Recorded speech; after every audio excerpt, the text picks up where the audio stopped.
কুমিল্লার নাঙ্গলকোটে ৬টি মাজার ও একটি বাড়িঘর ভাঙচুর করা হয়েছে। সোমবার সকালে উপজেলার হেসাখাল ইউনিয়নে এই ঘটনা ঘটে।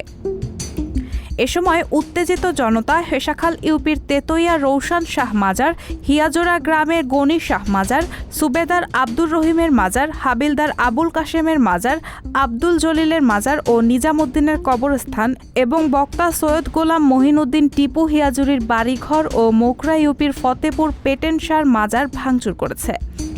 হিয়াজোড়া গ্রামের রৌশনারা বেগম বলেন, সকালে তার স্বামী আবুল কাশেমের মাজার ভাঙচুর করেছে দুর্বৃত্তরা। এ সময় তার ছেলে টিপুর সন্ধান চান তারা। তাকে বাড়িতে লুকিয়ে রেখেছি বলে পুরো ঘরে তল্লাশি চালিয়ে ভাঙচুর ও লুটপাট করেছে।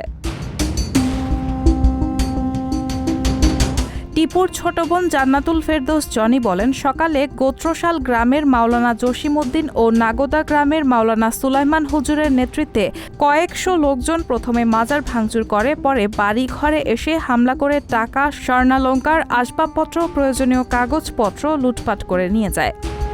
স্থানীয় মেম্বার মামুন বলেন, সকালে মুখোশ পরা কয়েকশো উত্তেজিত জনতা একই গ্রামে 4টি মাজার ভাঙচুর করেছে। তার মধ্যে গনি শাহের মাজারে কোনো ধরনের শিরক হয় না, কিন্তু এই মাজারটিও তারা ভাঙচুর করেছে।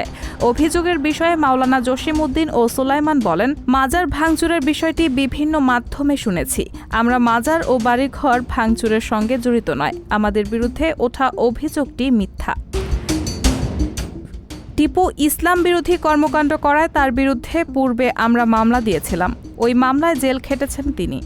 এ ব্যাপারে সোমবার দুপুরে নাঙ্গলকোট থানার ওসি ফজলুল হক বলেন, 5টি মাজার ভাঙচুরের তথ্য এসেছে, তবে কেউ অভিযোগ দেননি। বিষয়টি তদন্ত করা হচ্ছে। রায়হানা মুন, সবার কথা।